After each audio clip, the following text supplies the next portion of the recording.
play. And another foul on board. His third for setting a screen. Because of physical play, although Jordan Taylor just got caught with a moving screen. Pick and roll. And a foul. Offensive foul coming up. Ken Valentine standing right there. Izzo dying for a moving screen.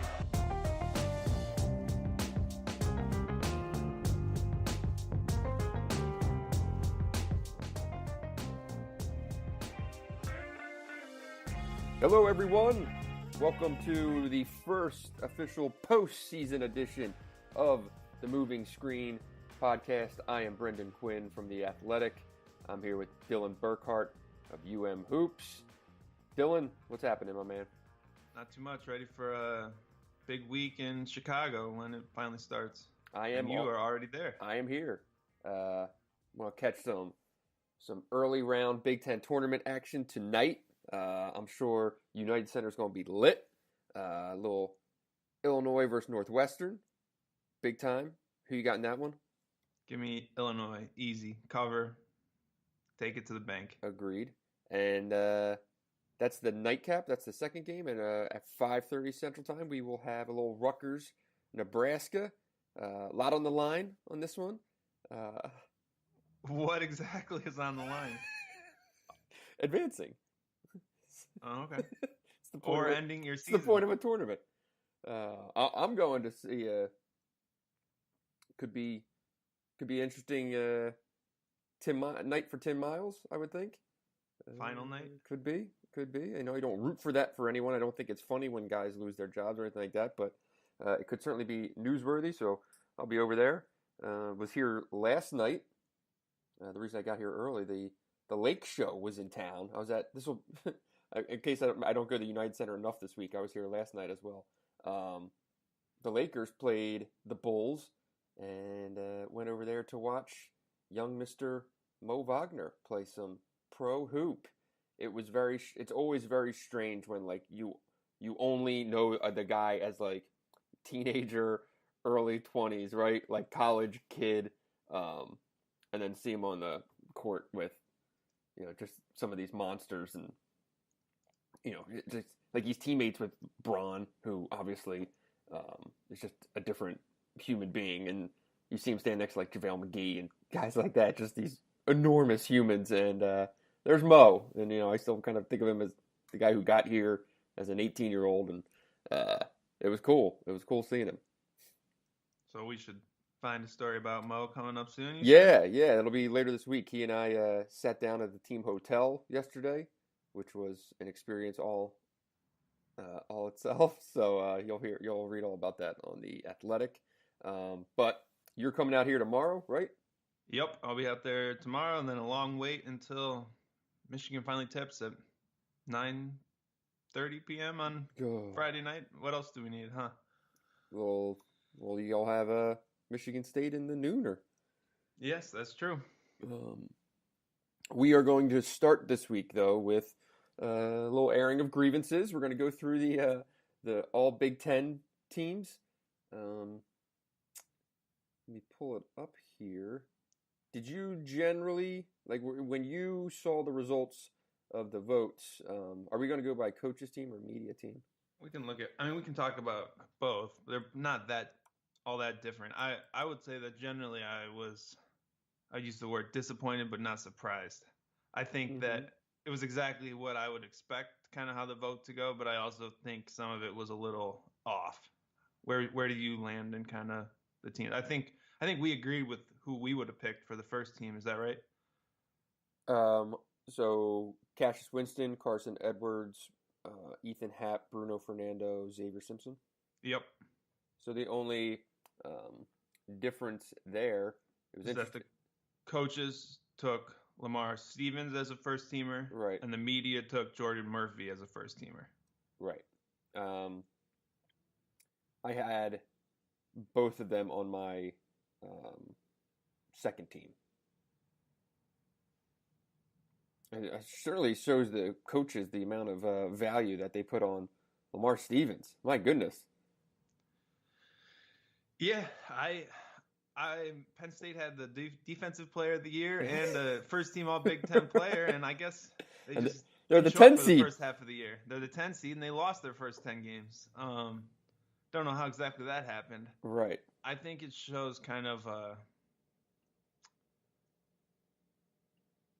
these teams are always going to value counting stats and sort of volume production. In that case, it was Lamar Stevens took a lot of shots, put up huge numbers, and then I think there's also some recency bias where Penn State played really well the last month of the year, and that's what people saw more often. What if Penn State's season was flipped and they lost their last 10 games? Right. Would Lamar Stevens have been a first-team All-Big Ten player? Probably not. Good question. Good question. So, yeah, I mean it's tough with the volume thing, like, because James Palmer was third team. Like, if I think James Palmer is basically the example of if Penn State had just ended up finishing with 5 wins, you probably see Lamar Stevens on the third team. But anyway, what do you do with Romeo Langford? Where would you have him? I think that he landed, I guess, on the second, third team split, which seems about right to me. He was productive. I know people didn't like some of his late game decision making and whatnot, but I don't know. Do you think second team's too high where the coaches had him? Yes. I had him on the no team. I only had Juwan Morgan on the third team. You also had you had Matt McQuaid on an All Big Ten team and not I did. Romeo Langford. I did. And you're cool with that. You're still happy with that decision in hindsight. Go look at all of the conference-only stats. You'll see Matt McQuaid's name all over the place. You know where you only see Romeo Langford's name? Points and minutes. That's it. Yeah, I mean, he was just a scorer on a bad team. On an average team. On an okay team. A bubble team. Mm-hmm. Oof. So, these teams though, I heavily weigh your value to the better teams in the league. I thought Lamar Stevens was so good that I put him on the second team. But like winning counts for me on these things for sure. Did you have John Teskey on your ballot? I did not.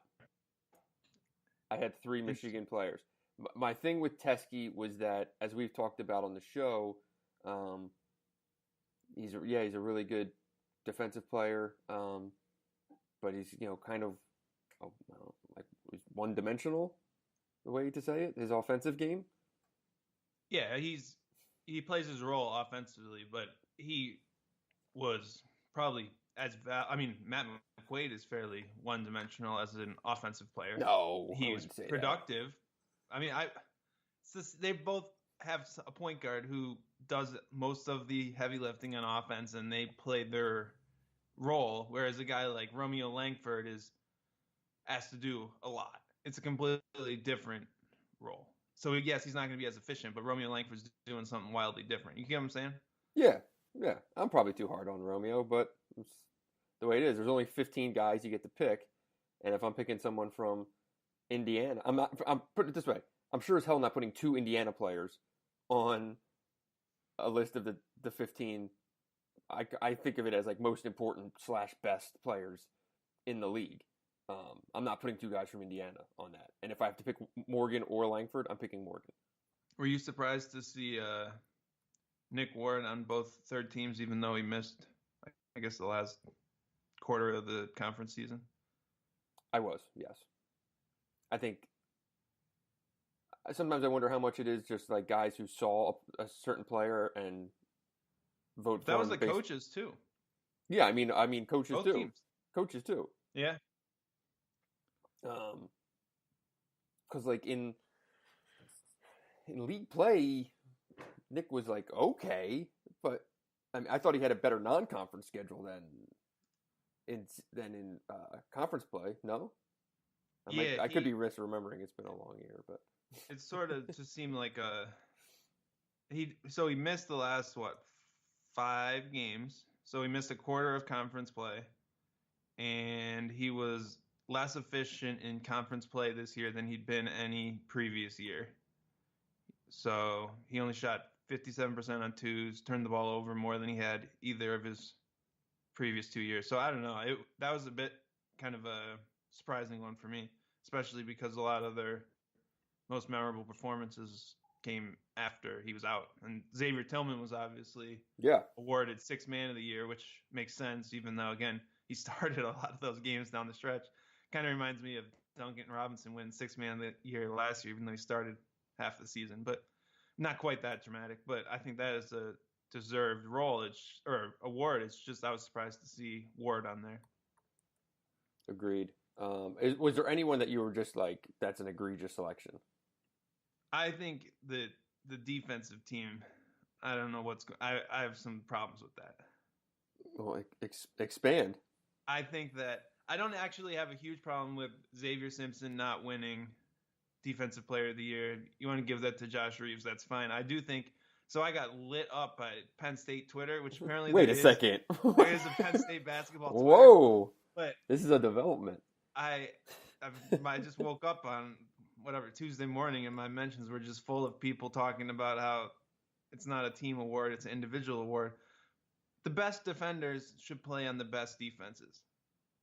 Wisconsin had the best defense in the Big Ten. There's no Wisconsin player on the all-defense team. I thought that was seems surprising. Crazy. Yeah. Michigan was also very good in defense. They finished second.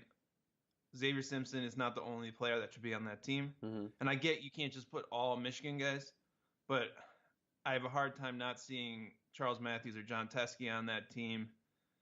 And I don't know. That is where I was a little bit like, you just don't want to put multiple players on a team, I guess. I don't know. What was your take on the defense?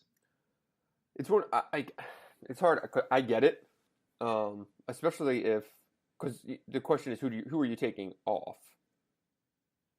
Start with Bruno Fernando. Okay, so you just want to swap Teskey for Fernando? Yeah, and I would swap Matthews for one of the other three players probably. But you also got to look at a Wisconsin guy. I wonder if What about Happ? What about Davidson? What about not Davidson? Either Happ or Rubers. I would say not Fred. We're not rewarding flopping on this team. Not happening. Okay, but you have to leave on no gel, right? So the argument for Josh Reeves is that he steals the ball a lot, and he's going to be the all-time leader in Penn State steals. I think they probably have to win a game. He needs 5 more or something. Is that what we want to say? I get that that's how people probably vote, but is that really the sign of the best defender? I agree. So I would look at him. Nigel Eastern, fine. You want to put him on the team? Purdue, it's not like Purdue was a dominant defensive team.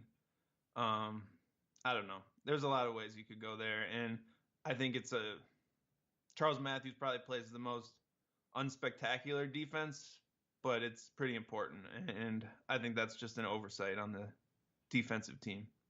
Fair. All right, I'll give you my second team and my third team. You tell me if I'm an asshole. Second team was Jordan Murphy, Ignis, Lamar Stevens, Jordan Bohannon, Matt McQuaid. My third team was yes. The answer to your question is yes. What?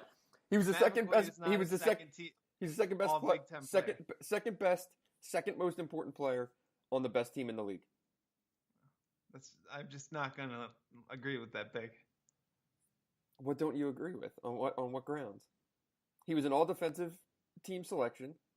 That I can see. I'll buy that. He used 14% of their possessions offensively.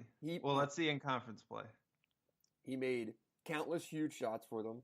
He played an insane amount of minutes. 14% usage rate. Dude, I don't give a shit. I don't even know what usage rate means. I don't give a shit about analytics. I watched the team. If he wasn't there, they would have been. I don't think they win the league. You could say that with a lot of guys because they were only playing 6 guys down the stretch. They needed everyone they had. Well, I'm sticking with McQuaid. Third team: Anthony Cowan, Ryan Klein. See, Klein is the same conversation as McQuaid. I value winning. So, Okay. third team, Anthony Cowan, Ryan Klein, Charles Matthews, Juwan Morgan, Ayo Desumu. If you took Romeo, would Indiana be better without Romeo Langford or better without Juwan Morgan? Better without Romeo Langford. I disagree. Whew, that's quite a team you have there. I don't know where you're going with. Like Klein was good, but he also is just, I don't know. I wouldn't look necessarily to him as a top 15 player in the league. Nope. His team. Somehow Purdue won a conference championship, though. So, explain that one to me. All right. I cannot argue with you that Purdue won the league. So, I'm just saying that I don't really see the. did you fill out a second and third team? I did not. You don't have to vote for any of this nonsense. No. Okay. I think I look at something like Your Jordan usage rate's Poole got about to be honorable zero mention. on this podcast, by the way. What's that? I said, Oh my gosh. Go. What are you gonna say? I think the all freshman team was on point. Mm-hmm. Ayo, Romeo, Wieskamp, Jalen Smith, and Ignas Brazdeikis. I don't know. I don't have any other beef really with some of the teams. You look at some guys who got honorable mention, like Jordan Poole seems like a little weird. He played pretty poorly throughout Big Ten play, but I think that's putting it lightly. so Jordan Poole was a coach's honorable mention and Charles Matthews wasn't. That seems odd. That is odd. Huh. So there's just weird things, and you realize, I mean, it's a small balloting pool, right? You're talking about 14 votes, so it's probably easy to get lost in the fray, I would say. Right. And I probably would have strongly considered a guy like Caleb Wesson if he hadn't gotten himself suspended for the last 3 games of the year. Like the toughest guys for me to leave off, I'm not going to include Wesson here because once he got suspended, that kind of ruled that out, was probably Teskey. I really thought long and hard about Kenny Goins.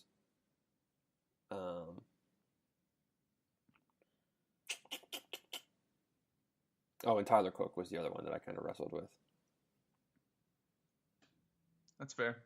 I did not wrestle with Amir Coffey, who was on both third teams. I don't get that. You've really flipped. You used to be the biggest Amir Coffey fan and the smallest Matt McQuaid fan, and now you're out here hyping him up to the second team All Big Ten, and you're just leaving your boy Amir Coffey in the dust. What happened here? I don't like the way. I don't like Amir's disposition on the floor. Let's put it that way. He is in many ways, as I have flipped, it's because they are sometimes the opposite. I don't know. I have this lasting image in my head of that Minnesota game at Michigan State of just Amir Coffey just walking up and down the court, just looking like he didn't even want to be there. And I don't know.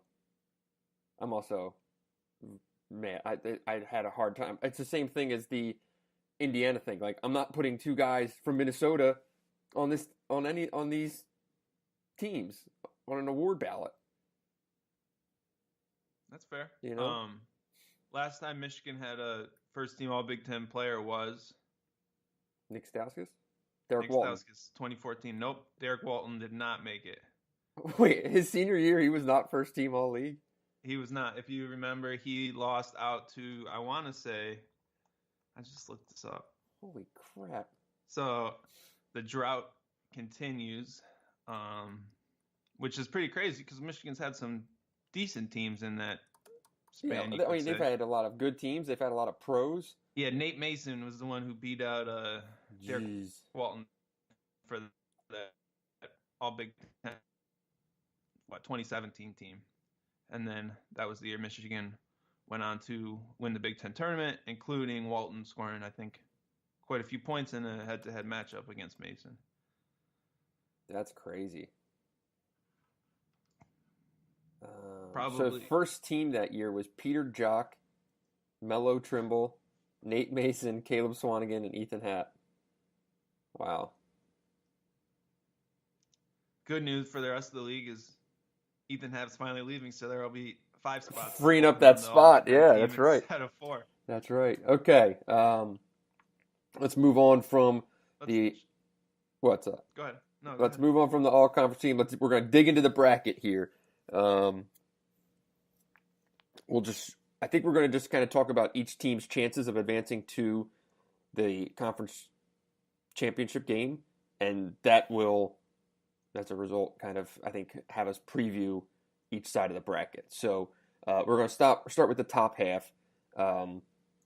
Michigan State sitting there. They don't play till Friday at noon, getting the winner of Indiana, Ohio State, which I think will be Indiana. That is basically a playing game, is how it's being portrayed, right? So I would pick Indiana. Ohio State's been pretty awful. And then we get Michigan State, Indiana, part 3. Yep. At 11:30. This is where we sit and we talk about how nothing that happened in either of the original Michigan State-Indiana games made any sense, but somehow Indiana won. I think Michigan State lays it on them in this game. Now, I thought Michigan State was going to lay them on them at Assembly Hall, and so I don't know if I'm really the one to be talking on this game. I would like to know your opinions. I should probably keep mine to myself. So I guess the one thing you can worry about is motivation. Indiana would probably be playing to block off a bid, get out of Dayton, right? It seems like that early game has upsets quite a bit. If you think back to Michigan, Indiana a few years back when Michigan ended up getting to Dayton on that Cam Chapman shot, Indiana or Ohio State will have already played a game, which helps usually. And Michigan State is not really headed to Chicago with something to prove. They're headed to Chicago for more of a victory lap in all reality.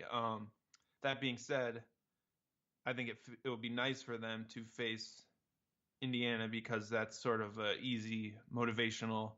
These guys beat you twice, prove them wrong, and then just go wipe the floor with them. I have a hard time seeing Indiana beating them a third time. Yeah. How do you think Ohio State with Caleb Wesson could match up? Because those two games were kind of the opposite, where Ohio State probably feels like it played 40 minutes of pretty good basketball against Michigan State and just completely fell apart in the second halves.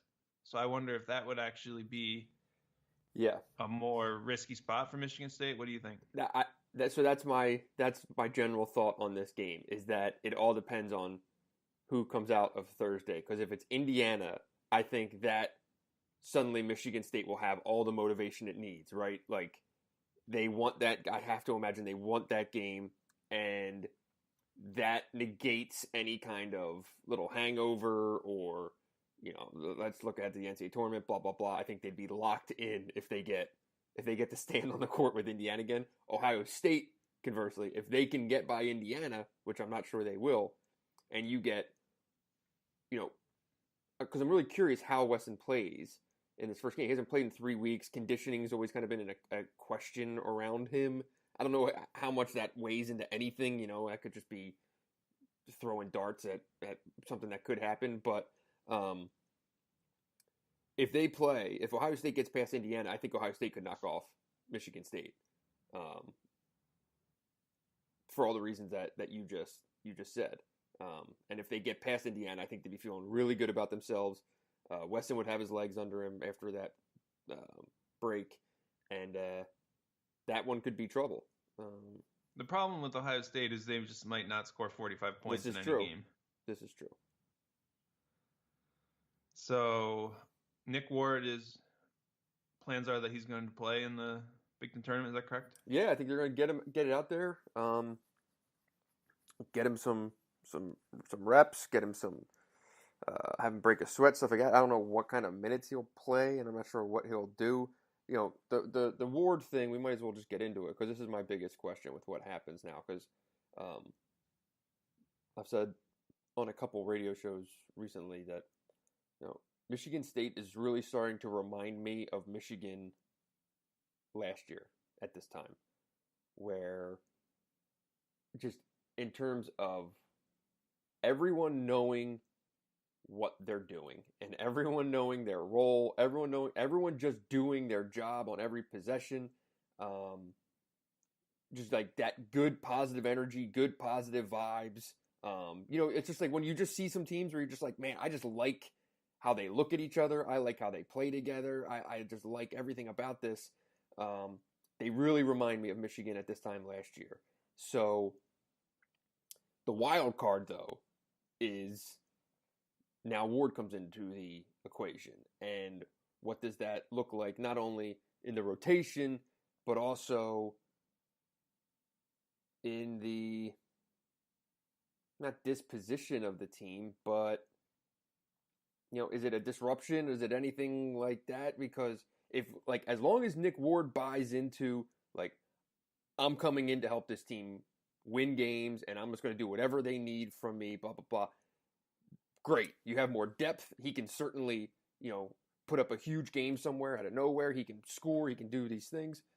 If he's coming back, wanting it to be November, December again and playing 20, 25 minutes, getting a lot of shots, that ain't happening, right? Xavier Tillman still needs to start. Xavier Tillman still needs to play bulk minutes, I think, depending on matchup, obviously, but that's probably the safest bet.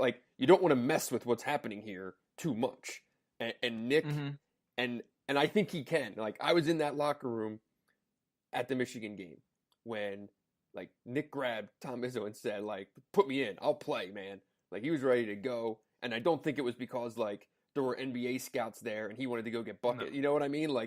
Yeah. He wanted to help that team win a championship, and I think he's been a much better teammate this year. I think he's been really engaged in what's most important. And if he fits himself in that way, a good team gets better. But we'll see. His injury and how he's kind of could be a little bit limited, and that could kind of help ease that transition too, True. right? True. You're coming off the bench because you're not in full shape. Your hands still, you know what I mean? You can kind of work it in backwards that way, where it's not like he had I don't know. It's not like he's just fully cleared and ready to go and expects to play those kind of minutes, right? So that could help, I guess. Yeah, I mean, Nick's a smart enough guy. He has this. He knows what's going on here. He knows that he has to be cognizant of just how well Xavier Tillman's playing, and you don't want to mess with a good thing too much. But I mean, Nick came back for his junior year, right, to play and to show what he can do and stuff like that. This is now the postseason. This is when guys get a chance to really show themselves. This is a huge time of year. It's like the Jordan Poole thing. I just talked to a scout the other day who's like, look, Jordan Poole goes off for 1 or 2 NCAA tournament games. He's a first round pick. And that's what happens in March. So, some guys have that in their head. If Jordan Poole plays the game he played against Indiana at Chrysler in the Sweet 16, he's a first round pick. It's just It's stupid, but that's how it works. Yep. It boggles my mind that it does work that way, but if I was running scouting department, I might want to look at the whole body of work, but that's just me. Yeah. Ward could also be a really good body to have against Ohio State. Obviously, he's totally kind of had that rivalry with Wesson, and even Indiana really kind of abused Michigan State on the glass and a little bit. Ward had that really bad free throw shooting game in the first one, but they're both teams that you want to have a bit of size inside against, and that would be a nice luxury for them after not having that depth. Right. And the luxury is if you do go with Tillman and with Ward spelling him, and say he gets in foul trouble, or say the team's running some offense that's putting Nick into a weird spot. Well, suddenly you have a perfectly serviceable Thomas Kithier behind him, which this team did not have 4 weeks ago. And that's huge to have just that guy there who won't be scared of the moment. And that's not just for this game. That's for this is a team that could play 9 more games. Yeah. Let's look at the next little rung of the bracket here and see. how we see that playing out. Because I think we would both pick Michigan State over Indiana or Ohio State. I think it probably, we were saying, a better chance of an upset if Ohio State advances. I think that, yeah. I think I would also take Chris Holtman on a 24-hour prep over Archie Miller. That's just me. Man, just dissing Archie Island. That left it. You've just burned it to the ground, and you're just on your sailboat off to the horizon. Trying to get out of there. We're not going to Dayton. Right. We're not going to Dayton. All right, so Rutgers, Nebraska. We're both taking Rutgers. Yeah. Yeah. This could be the win one for the Gipper game, too. Yeah, unfortunately, my bold preseason or pre-conference prediction was Nebraska was going to win the Big Ten tournament. That one might be worse than Archie Island. That would be impressive, especially because they've got like 3 players left. I think Thomas Allen not Nebraska, playing. They showed a little bit of something in their win over Iowa. They have a little bit of talent, but yeah, I'll go Rutgers. I just think they play so hard. And I think Maryland handles either of those teams, although Big Ten tournaments haven't really been kind to Turgeon, I don't think. So that might be a bold prediction in itself. Because I think like Maryland has all the telltale signs of a team that I think makes a run, surprises people. Like could be that team on Sunday that maybe no one quite expected to be there, just based on how highly Michigan State, and Purdue are looked at. But you know, Maryland's got some pieces to get hot and probably make a run in this thing. But it's like I feel like they either lose on Thursday or like they make the championship game. You know what I mean? Like, is that stupid? I'm asking you. Are you still there? Yeah, I'm here. Oh, I dropped you a little bit there. Oh, okay. We lost the signal. I heard you lose on Thursday, and then I said Maryland seems like the team that could either lose on Thursday or go to the championship game. Yep, I can see that. I have a hard time seeing them get past Wisconsin. I just trust Wisconsin more in this spot, I think. Yeah, it would be kind of weird. Do you like? I think I took Maryland just because I don't know. It was just like, maybe they could do it. Wisconsin's just been bugging me lately too. I don't know. It's just been something kind of off. I'm trying to remember how they even ended the season here. Won 5 of the last 6. 5 of the last 6. So coming in cooking a little bit. Haven't really beaten anyone in a while. Yeah, I just think they're head and shoulders, I guess, the 4th best team in the league. And they did beat Maryland in February. Yeah, and I just think that they're a team that has had success in the Big Ten tournament in the past. They know it's it's an experienced team. They know what they're doing. They played well last year, even though they ended up losing that close game to Michigan State. I trust them a lot more than Mark Turgeon in the Big Ten tournament, who hasn't won a game there for 3 years or something like that.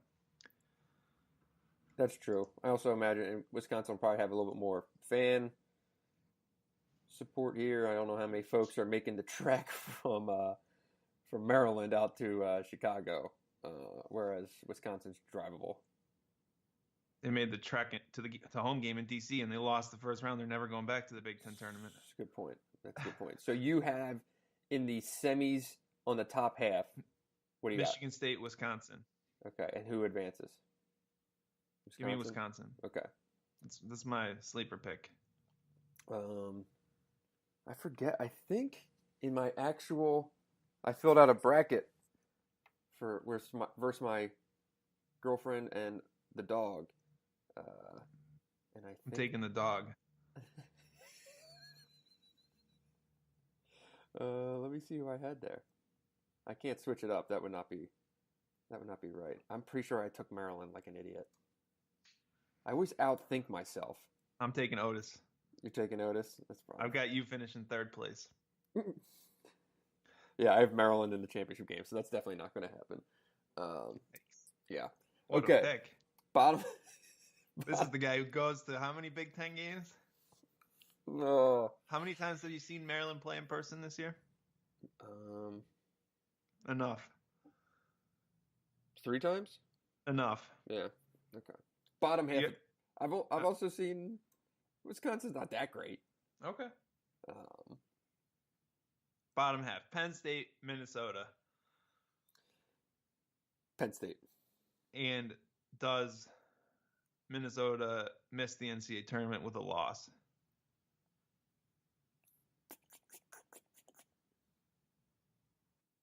Yes. I think they might. I also would pick Penn State here. They're just a team that is playing better basketball right now. Mhm. There's not really any other way to put it. Penn State's been a far better team in February and March. They lost those first 10 games, and that happened, but they're playing really well down the stretch, and I just don't trust Minnesota anywhere other than the barn, and even then, Right. not really loving what they got.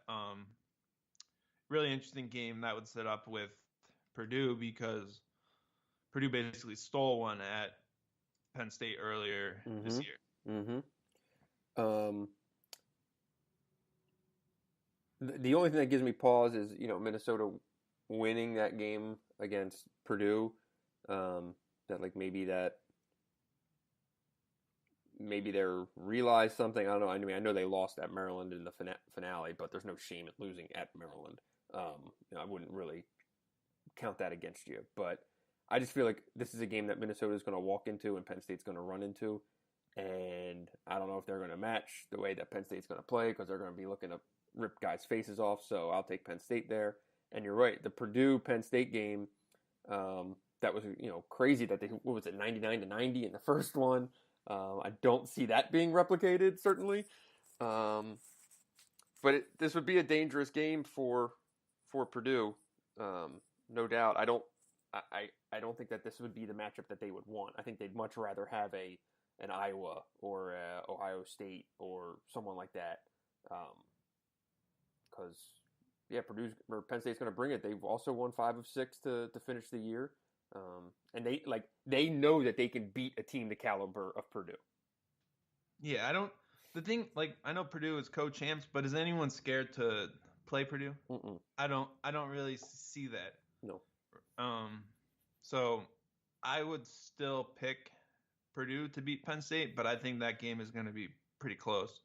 I just trust Painter more down the stretch than Chambers. Fair.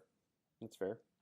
Who do you have coming out of, you said, or we both agree Illinois comes out of the North, the first game, right? Yeah, Illinois and Vic Law is out, right? I believe so. If you read that, then I'll take your word for it. I don't know. I know he got hurt in the last game. Mm-hmm. So that is Northwestern needs the season to end. Let's just wrap this up. It's almost better, I feel like, to lose on Wednesday and just get things over. Like, Nebraska and Northwestern, just take your losses, go home, unpack your lockers, and get out of there. Yeah, right. Agreed. Illinois, Iowa is an interesting one. It is. Iowa is doing its annual collapse and just playing awful basketball down the stretch. Spectacular fashion. But it turns out that not playing any defense and winning a bunch of games on heroic 3-point shots at the end of the game is not sustainable. Mm-hmm. Who would have thought? So they did finish 500 in the league, but they were outscored by 2 points per 100 possessions in Big Ten games. Not great. Second worst defense in the Big Ten. And they've lost 5 of their last 6, with the lone win being in overtime over Indiana at home. Wow. Why would you even, what is there to be excited about with Iowa right now? The only thing would be that, are they really going to lose? At some point they have to turn this around and win a game, maybe? Is that the logic? That's the only thing I can think of. I think they lose in this game for sure. I'm taking Illinois over Iowa. Iowa looks broke. That Nebraska game was absolutely horrific. Were they up 16? Lose that game when like you're just desperate for some momentum to finish the season, and you lose a 16-point lead.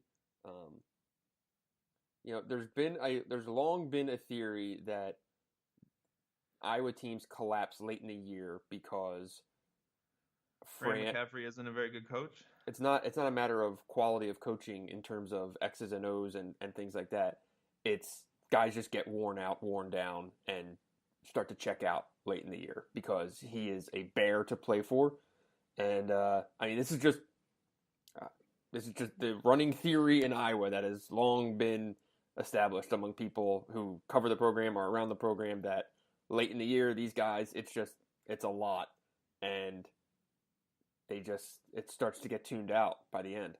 So I agree that Fran is a lot, and I can buy into all that, but I think it's more a sign of just what they're doing is not sustainable. It's just it's regression toward the mean. When you don't play any defense, eventually you're going to lose games that you think you probably shouldn't, even if you it's just they've had one of the worst defenses in the Big Ten for several years in a row. You can't win without defense. You have to be able to play some semblance of defense late in the season, and they just don't.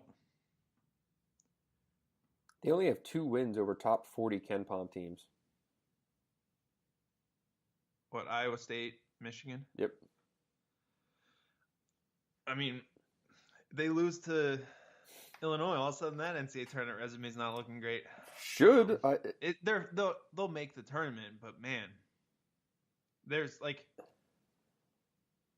a few weeks ago, it was could Iowa be like for a double bye? Right? Could Iowa be like a 4 or 5 seed in the NCAA tournament? They were 20-5 overall, 9-5 in the best conference in America, and now it's just a disaster. I'll be really curious to watch that game, because that could be quite a scene if Illinois runs them. Let's see what happened when they previously played. They beat Illinois in their one meeting, 95-71. That was at Carver Hawkeye. So, and that was January 20th. So that was a million years ago. But yeah. And but Illinois also isn't exactly reliable at this point. They've lost 5 of their last 6 since we started wondering if I think we asked if they win out when they were 6-8 in the league, 10-15 on a 4-game winning streak. I asked if they win out, could they backdoor into the NCAA tournament? They proceeded to lose 5 of 6. I think if you're Michigan, you would much rather play Illinois than Iowa still, despite all the shit talking we just did about Iowa. I don't think Michigan matches up all that well with Iowa. Well, clearly they lost once, so yeah, I can see your point. And well, here's the thing though, like Illinois in its last in this 5 of 6, like 2 of the losses are to Penn State, once to Purdue, Indiana, and at Wisconsin. So it's not like they're dropping quote unquote bad games, but they're just they've gotten hammered a couple times here. So here's the difference. Yeah.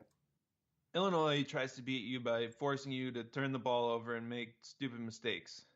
Iowa beats you by throwing the ball inside and getting you in foul trouble. What's Michigan more apt to deal with? Right? I mean, it's just a better matchup, I think, in terms of what they're trying to do and how, like Michigan though just can't get in foul trouble. That's what it all comes down to for this team, and that's the only thing Iowa does is get you into foul trouble. So that's the worry if you end up with Iowa in that late game. I'll buy that. And that's really going to be, I think, the worry for Michigan the rest of the way. So you're taking Illinois over Iowa. Yes. Big run in Chicago. And I also think that Illinois, Michigan, 9:30 at night. I guess it would be 8:30 local time.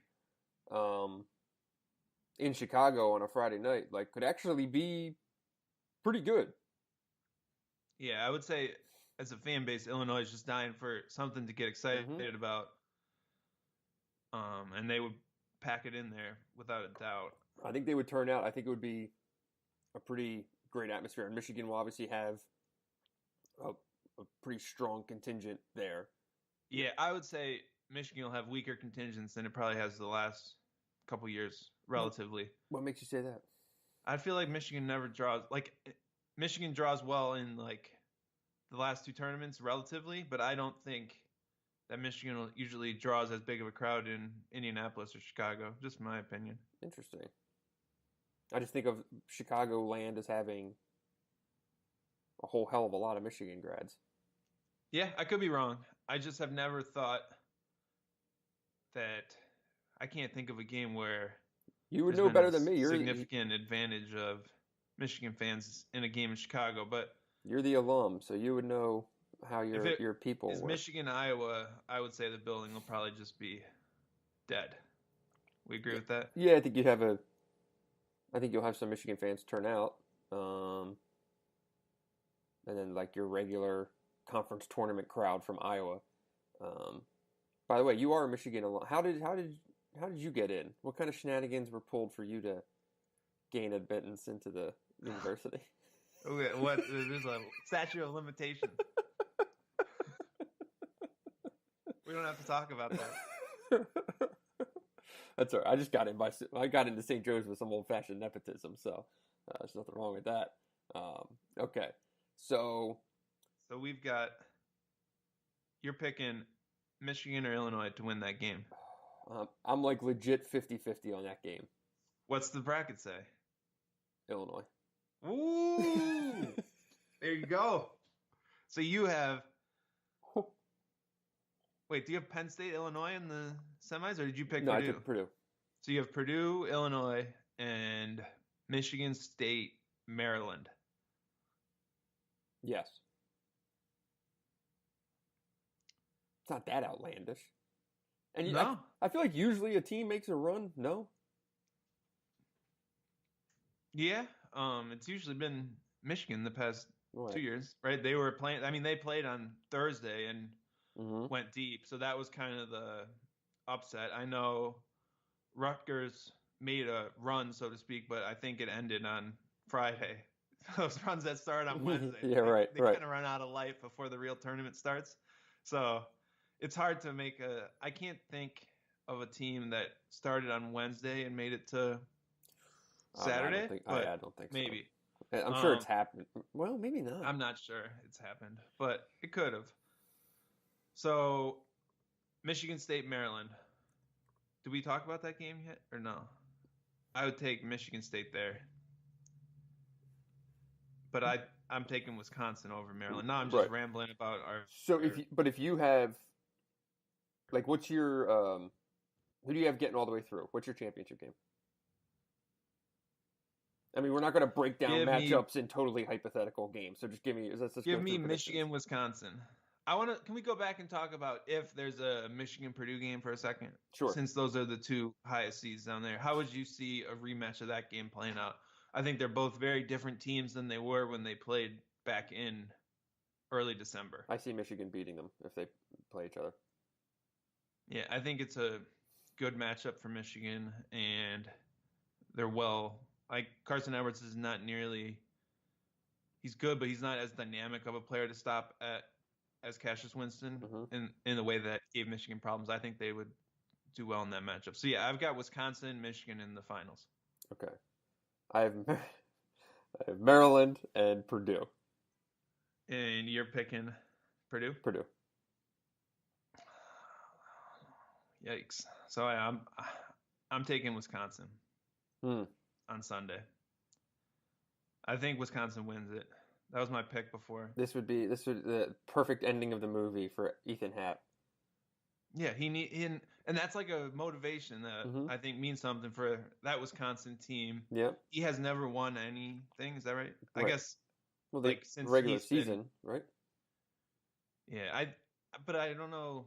I just think he wants to go out on a high note, and I don't know that finishing fourth really counts for that. So I think there's a better chance they win. He has never won anything. He's never won the regular season either. That's what I thought. So, didn't they win? They might have won when he was a redshirt. Is that right? So that would be 15?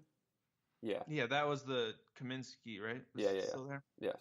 So, I think he's always wanted to kind of carry on that legacy, and this is a chance to get a banner. So, give me Wisconsin over Michigan on Sunday.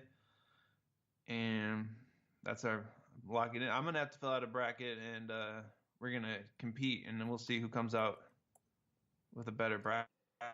So loser gets beers on Sunday. St. Patrick's Day. What's that?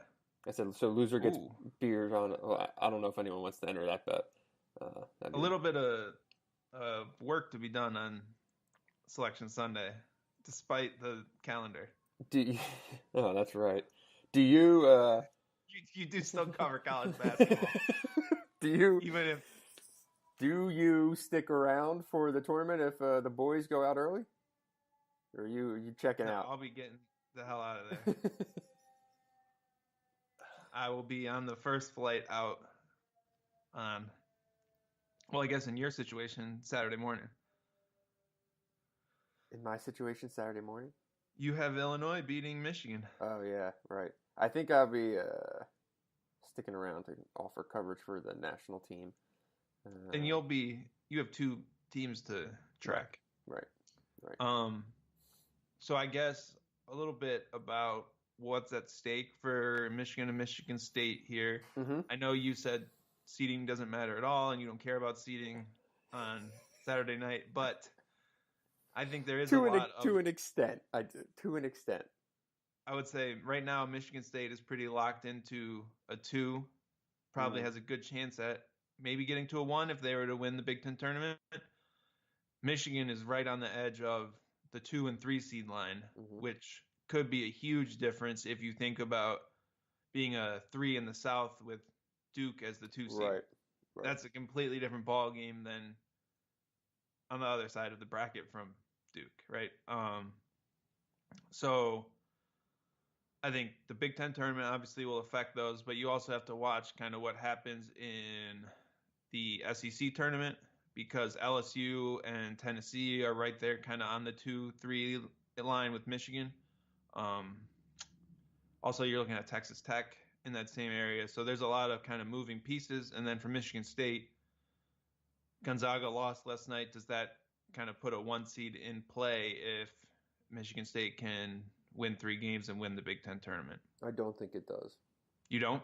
I think Gonzaga is still going to be the one in the West. Michigan State would have how many Q1 wins if they win the whole thing? If they win the whole thing. I'm looking That would put them at 14, I think. I think they're at 11 now. They were tied with Kentucky for the most in the country as of Saturday. They had 11. And Gonzaga has 4? I don't disagree. I'm just saying what I think the committee is going to do. So Michigan State is 11-4 in Q1 games. So yeah, it'd be presumably 14 unless there's some sort of crazy upset, I believe. That would be a pretty big number, and it's a tricky spot where I guess the brackets and the selection show runs up against the end of the Big Ten tournament, which makes that hard. So you think Michigan State basically locked into a 2? Pretty much, yeah. I imagine, Duke or Carolina will be a 1, right? Mm-hmm. Virginia, obviously, probably going to be the 1 in the East. I would say Kentucky, probably the 1 in the South.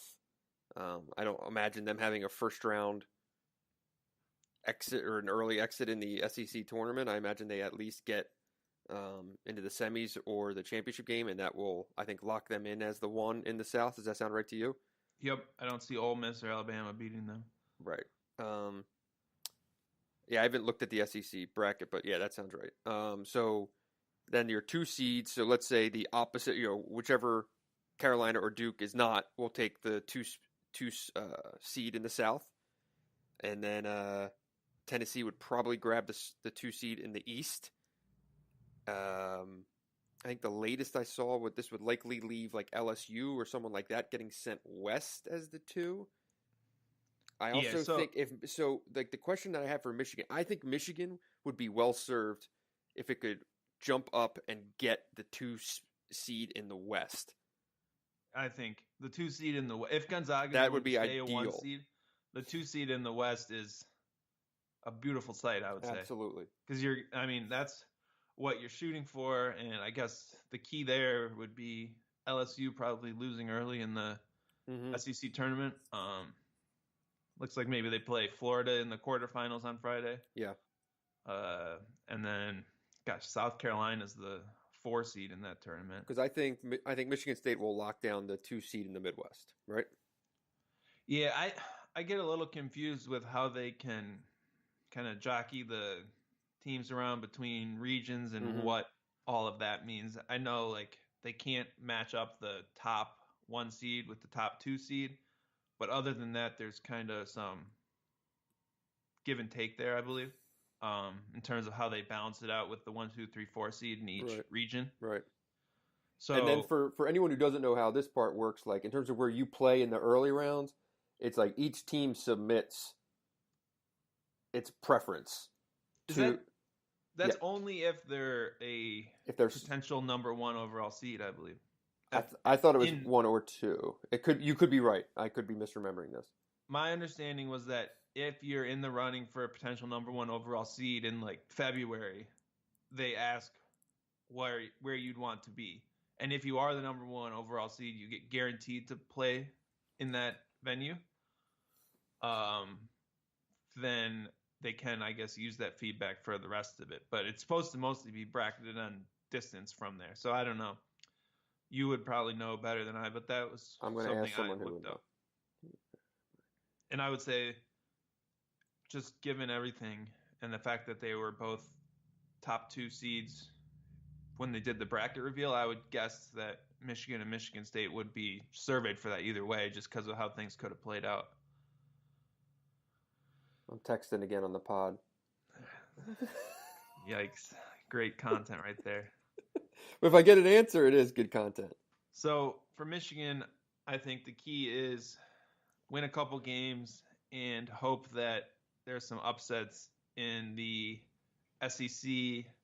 Even Texas Tech losing in the Big 12 could be key. Texas Tech, for sure. Because Texas Tech's a team that I think if they win the tournament, all of a sudden you could look at them leaping up. Jumping up. Houston has a really high net rating. I don't know what the American bracket looks like. I can't imagine it's particularly tough. But I think there's a lot of benefit here for Michigan to try to get on that 2 line instead of the 3, as much as you can poo-poo seeding matter. Yeah. I was looking at this earlier in the week where that 2 seed in the West could be the money spot of all of these, for sure. And there's also a chance Michigan State could fall down to that. Yes, too, or with Michigan as a 3. What if Gonzaga falls out of the 1 seed in the West and it's Michigan State's the 1 seed in the West, or whatever, or it's 3 ACC teams and one of them gets shipped out west, right? I mean, there's a lot of possibilities there, I guess. Right. Because Gonzaga is a great team. I don't know that they have a great resume. That's just my opinion. Right. So everyone submits their preferences. Pat Chambers submitted where he wants to play. That's what you're telling me? Yeah, I'm told everyone can submit it. It was done last week. You list your preferred first weekend site and preferred second weekend site. What do you think Pat Chambers picked? Central Pennsylvania. Maybe for an NIT. Maybe an NIT. Oh no, they won't even get in the NIT, will they? I don't think so. This is actually going to be a year of a great NIT with all these stud mid majors that are left out, unfortunately. While we get to watch NC State and TCU and Clemson and Texas, St. John's and Arizona State, all these crap-ass power conference teams instead of Hofstra and teams that would have been a lot more fun to watch. But I digress. I digress. What's the postseason looking like for the Hawks? Don't bring up St. Joe's. Why you gotta do that, man? Why you gotta do that? Oh, It's not cool. I think they might play today or tomorrow. For anyone that doesn't know, I'm a proud St. Joe's grad, and it's been, man. They played tomorrow against Duquesne. It has been a year. 13 and 18. Or no, this is a different year. I'm sorry. Are they? Oh, they are 13 and 18. Tough sledding for the Hawks this year. What else do we have to cover? Anything? I think that's pretty much it. Are we doing a pod? I mean, we'll have to see how the week plays out, and if we do a mid-tournament pod, we will probably not do one between Friday night and Saturday morning when there's a very tight turnaround if Michigan wins. I think they're about 12 hours from the end of everything at the arena to when they play almost, right? So that's not really a great deal, but we might try to throw a little quick pod out there sometime in Chicago if it plays out that way. Right, if one advances or something like that, maybe we just throw together a quick preview pod or something like that. We will certainly do one on Monday of next week. For sure. And if either of these teams advance, or if Michigan, I mean, kind of dependent on if you're here and stuff like that, but I would imagine, we'll probably get at least one more in this week. We can get something out there. Hopefully, you can stay sober enough to do a Sunday night pod on Selection Sunday on St. Patty's Day. We'll have to see how that plays out. I think I'm going to have my St. Patrick's Day on Saturday night in Chicago. Okay, that's probably a smart play. I don't know about you. Got to stay away on Sunday. You just got to get to the arena and just stay away from the temptation. Just lock it in. Just lock it in. I haven't had a proper St. Patrick's Day since covering Chattanooga and Tennessee in the same year when neither made the postseason. They were both terrible, and I had some buddies meet me in Savannah, and I drove over from Knoxville, or from Chattanooga, over to Savannah. That would have been that was the year. Who was the kid? Quinn something on Norfolk State or something? Remember that? No, I don't remember that. They had a big first round upset. No, I don't remember that. What would be the best Big Ten beat to cover if you want to fully enjoy St. Patrick's Day every year? Rutgers. Fair enough. You are getting it in. You can make travel arrangements. You can do all kinds of stuff. What isn't there some kind of rule for the NIT now? Do you have to have a 500 record? Is that the rule now? Yeah, and if you win a regular season title, you get an auto bid to the NIT, and I believe you need a 500 record.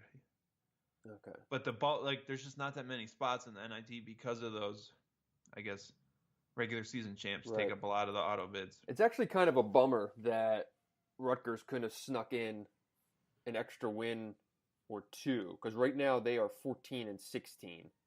So I mean, it would obviously they'd have to go 3-1 in the conference tournament to lock in a 500 record. Because I would like to see Rutgers make the NIT. It'd be good to see them play. When was the last time they played postseason basketball? My God. You're probably going way, way back. I don't know if I have time to actually figure this one out. Not going to be I don't think there's going to be a lot of Big Ten representation in the NIT though. It'll be whoever loses the play-in game between Ohio State and Indiana, right? Could be a little bit of Richard Pitino. A little Richard Pitino, and that's pretty much it. Yeah, I don't see Nebraska. Nebraska's not I think going to the they're NIT. going to probably politely decline even if they did get an invite.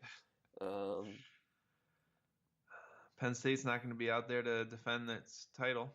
They will not. 14-17 overall, so they're pretty much out. Nothing is quite as sad as defending an NIT title. And yeah, that's not a great look. Not a great look. Michigan has attempted that in the past. Not great. Not great. Okay, before we get out of here, I just want to give a quick plug. If you haven't read a piece we published earlier this week, I was kind of inside the walls with Tom Izzo, job shadowing him, for lack of a better term, on Saturday.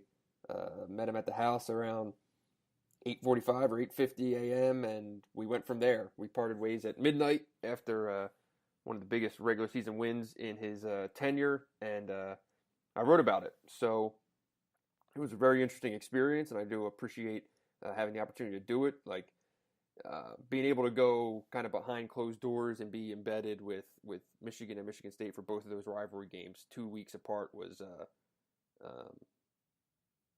pretty special, and I was really happy to do it and learned a lot. What was the biggest, I guess, surprise or most illuminating thing that you, I guess, observed in? Well, for one, like they were really their game plan and everything that they did, like it was locked in. It was locked in before Saturday. It was a 4-day prep, and they went through everything from scouting to what their plan was. There were just a couple things added on Saturday. I thought there was going to be a lot more, watching film or going through this or that or the other thing, and they pretty much did that in the days prior. And I asked them, are you adding stuff today? Are you thinking about other things? And he's, we're locked in, and we want our guys to trust our plan. We're not, we're going to install our four first scripted plays that they'll run for, kind of mainly with the goal of you want to score on those plays, but more you want to run varying things that will give you an idea of what the opposing defense is doing on ball screens. So, they installed that and kind of said, these are going to be our kind of go-to plays. And that was really it. Not a lot of tinkering. No. They said, we want them to trust the plan. And actually, Michigan and Michigan State are very similar in what they do in the immediate pregame.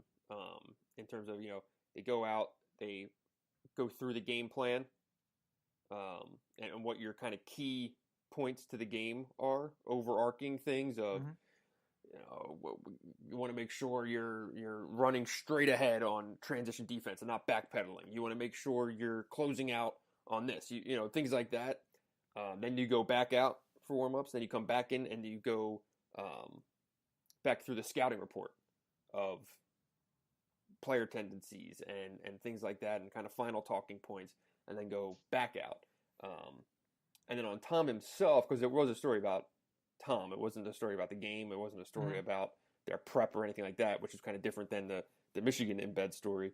But like for a guy who doesn't drink coffee, he is the most wired human being I've ever been around. Like the knee bounce, right? The knee bounce never stops. He can't really sit still unless he is locked into a conversation. So he'll sit there and the knees are bouncing. He'll get up. He'll walk around, sit down. Knee will start bouncing. He'll get up. He'll walk around. The only time he really stopped moving was when we were talking. And what was interesting was it was kind of this wandering conversation of, he talked about parenting, and he talked about, we got into, like, I'm 36 and I don't have any kids, and he's like, he got married when he was 36 and he had his first kid when he was 38, and he talked about being a first-time parent at an older age, and what it's now like at 64 to have a teenage. And like, I didn't bring any of this up. Like, this was just him. This is just him talking, and it kind of went that way. It was all over the place, and time demands, and how because he's been at Michigan State since he was a GA, that like the image of the program is now kind of, it's him. Like he just wears that as his identity and things like that. And it was just really interesting to kind of just see where his mind went on all these topics, and that was the story. You know, he puts himself out there, so it was very. It's kind of what you see is what you get with the guy. Like, there weren't many surprises because he kind of is what he is and who he is. And like, there was one moment early, it's 11 o'clock in the morning, and the sun's kind of up and beautiful day out. And we're sitting there just kind of bullshitting about whatever. Phone rings, and of course it's Steve Mariucci calling with the Rocky theme blasting in the background to get Izzo hyped up, because that's what they did when they shared a trailer together when they were living at Northern Michigan. And it's one of those, like, Tom, did you arrange for this call to happen? Because like you couldn't think of a more like cliche moment when it comes to like writing a story about Tom Izzo than Steve Mariucci calling with the Rocky theme blasting in the background, because that's what they did at Northern Michigan. But like, anytime he mentions those, like, I was talking to Cal the other day, I was talking to Denzel the other day, I was talking to Draymond the other day, I was talking to Mooch the other day, I was talking, all, like, that really is what his world is. It is just constantly everything spinning around him, and he's kind of in the center of it. And he actually talked about the loneliness of being in a spot like that. Mm-hmm. And all these conversations, meanwhile, are happening on game day of Michigan State.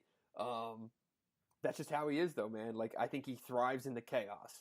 Like, he can't be, it can't be quiet, because I think that's when his mind races even faster. Yeah, it was a good story. Everyone should lock in, subscribe, and check that out. Yes, and then also subscribe to Hoops. Subscribe to the podcast, share the podcast, love the podcast. It's going to be a great March, hopefully into April for at least one of these two. And we'll take the moving screen to Minneapolis. Let's go. Let's do it. I'm ready. So we will talk to you soon in a day or two. My computer's at 7% battery life, so that's probably time for me to shut this thing down. Dylan, appreciate you as always. I'll see you soon out here. First round's on me. Yeah, we had some bet that you. I can't imagine how many beers I owe you. That was supposed to be settled at the Big Ten tournament. I'm just thinking this back here. I'm sure I lost whatever bet it was, so it was on the pod. I'll buy the beers. Don't worry. I got you, buddy. All right. Thanks for listening, everyone. Be sure to tip your bartenders and your servers.